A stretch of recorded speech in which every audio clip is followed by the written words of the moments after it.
What if the single greatest investment skill was never about predicting the market at all? What if it was about something far rarer, something almost nobody trains for, the discipline to simply not be stupid? That question sits at the center of Charlie Munger's life, and it is the reason a quiet, sharp-tongued lawyer from Omaha became Warren Buffett's most trusted partner and one of the wealthiest, most respected minds in modern business history. Stay with that thought, because it will not fully make sense until the end. Charlie Munger was born in Omaha, Nebraska, and spent decades practicing law before he ever ran a dollar of investment capital professionally. Poor Charlie's Almanack, compiled by his close friend Peter D. Kaufman, gathers 11 talks Munger delivered between 1986 and 2007, and inside those talks lies a framework so unconventional that most investors never fully absorb it. There is a hidden mechanism Munger discovered, one most people walk past their entire lives without noticing, and we're going to expose exactly how it works before this video ends. By the time you finish watching, you will understand why Munger believed avoiding stupidity mattered more than achieving brilliance, why a strange mental habit called inversion can protect you from catastrophic decisions, and why a handful of psychological tendencies are quietly sabotaging your judgment right now without your permission. Inside the vault, we call this kind of knowledge an unfair advantage, and if any of this resonates, like this video and subscribe, because the book vault exists to hand ambitious people exactly this kind of edge. A portrait of Charlie Munger. Let's begin with the man himself, because the next chapter Munger's biographers introduce becomes essential to understanding everything that follows, and it is called A Portrait of Charlie Munger. Long before Berkshire Hathaway, long before billions of dollars in compounded wealth, Charlie Munger was simply a meticulous, voracious reader from Omaha who built his early career as a real estate attorney in Southern California. He did not start as an investing prodigy. He started as a man obsessed with thinking clearly, decades before anyone called that obsession a competitive advantage. Most people listening right now assume brilliance is the rare ingredient behind massive success, but deep down, you already suspect something else is happening, something quieter, something less glamorous than genius. In 1959, at an Omaha dinner party, Munger met a young investor named Warren Buffett, and the two men began a friendship built on letters, phone calls, and a shared obsession with rational thinking. Neither man knew yet that this friendship would eventually reshape American business history itself. What followed was not luck. It was decades of disciplined thinking applied with brutal consistency. Munger and Buffett became the largest shareholders in a company called Blue Chip Stamps, and through that single position, they acquired See's Candies, the Buffalo News, and Wesco Financial, the company Munger would eventually chair himself. Each acquisition reinforced a pattern that Munger would later teach explicitly. Wealth was never about chasing excitement. It was about recognizing quality and holding it with patience.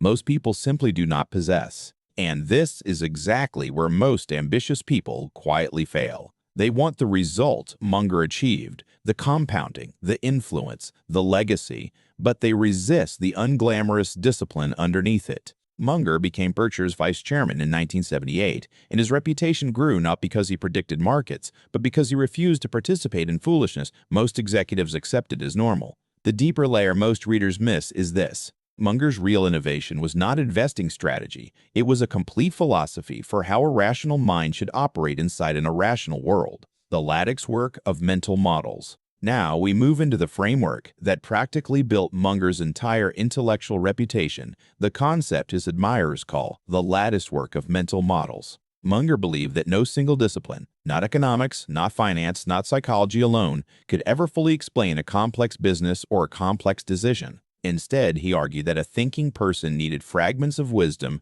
borrowed from many fields simultaneously, woven together into something sturdier than any one framework could provide on its own. Most summaries skip this entirely. We will not.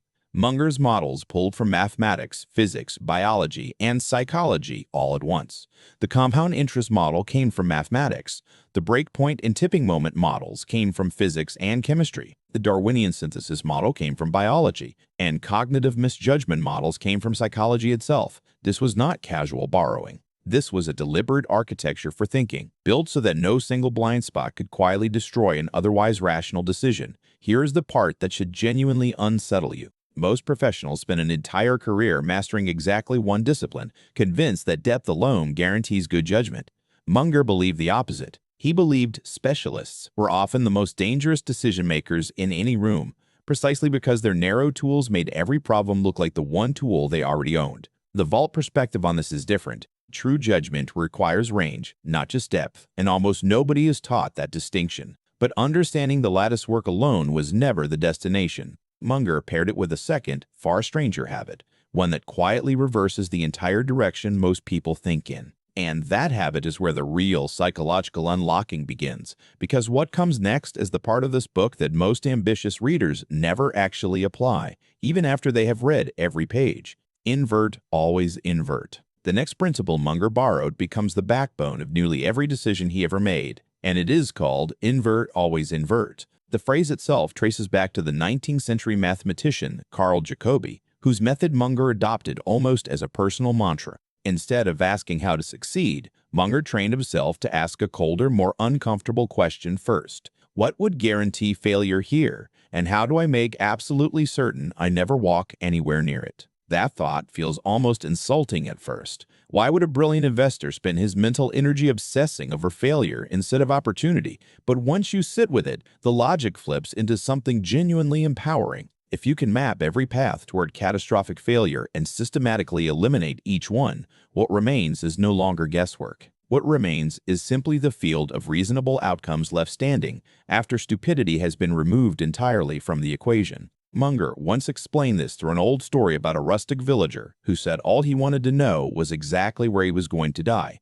so that he could simply never go there. That image stuck with him for life. Avoid the obvious traps, avoid the foreseeable wreckage, avoid the predictable human errors that destroy otherwise capable people, and what survives the filtering process tends to be remarkably strong. Inversion was never pessimism. It was risk management disguised as a thought experiment. And here's where this becomes personal, not theoretical. Right now, somewhere in your career or your finances or your relationships, there is a quiet failure pattern you already sense but have never named out loud. Munger would tell you to stop chasing the win for a moment and instead name the collapse you are circling. Because the moment you can see it clearly, inversion becomes less of a mental trick and more of a blade.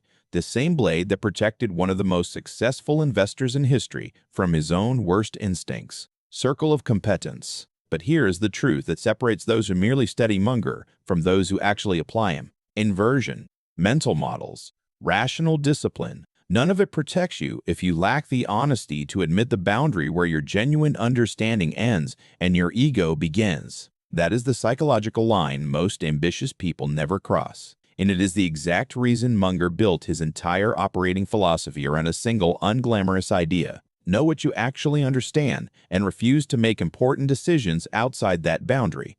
We now enter the chapter titled Circle of Competence. Munger was relentless about this idea precisely because it sounds so simple that most people dismiss it instantly. Know what you actually understand. Know where that understanding ends, and then refuse, absolutely refuse, to make important decisions outside that boundary, no matter how confident you happen to feel in the moment. What I am about to tell you is the part of this book that most people never even reach, because it requires admitting something uncomfortable about their own ego. Munger insisted that you have to figure out exactly where you possess a genuine edge, and then play only within that specific territory. Confidence outside your circle is not courage. It is simply unexamined risk wearing a costume that feels like skill, and most financial disasters in history trace back to exactly this single, avoidable mistake. Most people think expanding their circle constantly is the goal. In reality, Munger believed the discipline of staying inside it consistently mattered far more than the size of the circle itself. A small circle, mapped honestly and respected completely, will outperform a wide circle treated carelessly almost every single time.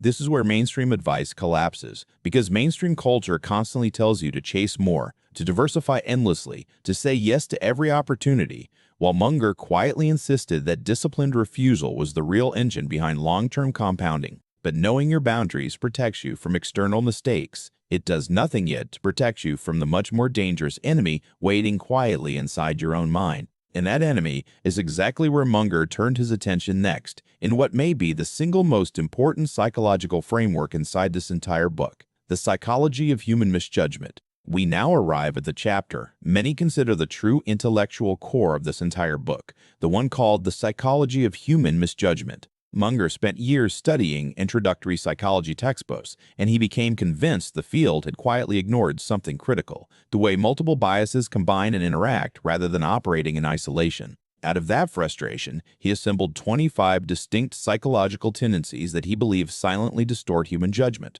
often without the person experiencing them ever noticing a thing. And late at night, when you put your phone down, a small voice probably asked you something uncomfortable. Why did I make that decision? Why did I stay loyal to that obviously failing plan? Why did I trust that person again after every signal told me not to? Munger would tell you the answer is rarely stupidity. It is biology. Reciprocation tendency, social proof, incentive-caused bias, doubt avoidance. These forces operate beneath conscious awareness in nearly everyone, including the most intelligent people in any room. The terrifying part is that most people never notice this pattern happening to them in real time. Munger illustrated incentive bias using something almost comically simple: his own dog, who would never bite anyone except in one specific situation, when something was being pulled directly out of its mouth after it was already there. Humans, Munger argued, behave almost identically in negotiations, refusing to surrender anything they feel they already possess, even when releasing it would clearly serve their own interest.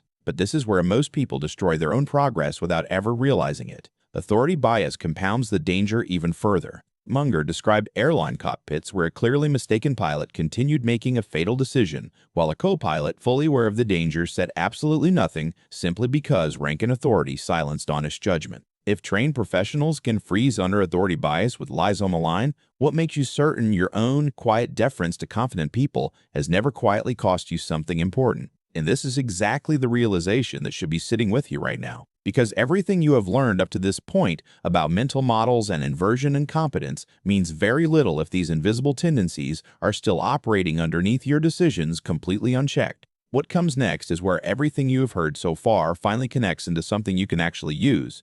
Because Munger did not just identify these forces individually, he discovered something far more dangerous about what happens when several of them strike at exactly the same moment: the Lollapalooza Effect. We now enter the final and most powerful concept inside Munger's entire framework, the one he personally named the Lollapalooza Effect. This is where individual psychological tendencies stop behaving like separate manageable forces and instead begin reinforcing each other simultaneously, producing outcomes that are not simply additive, but explosive. Munger discovered that 3 or 4 tendencies operating together in the same direction create consequences far beyond what any single bias could ever produce alone. Here is the moment everything splits into before and after. Munger pointed to Coca-Cola as a defining example of this phenomenon working in a company's favor. The brand strengthens distribution. Distribution strengthens visibility. Scale funds the marketing that reinforces the brand. And the psychological habit consumers build over a century keeps reinforcing all of it simultaneously.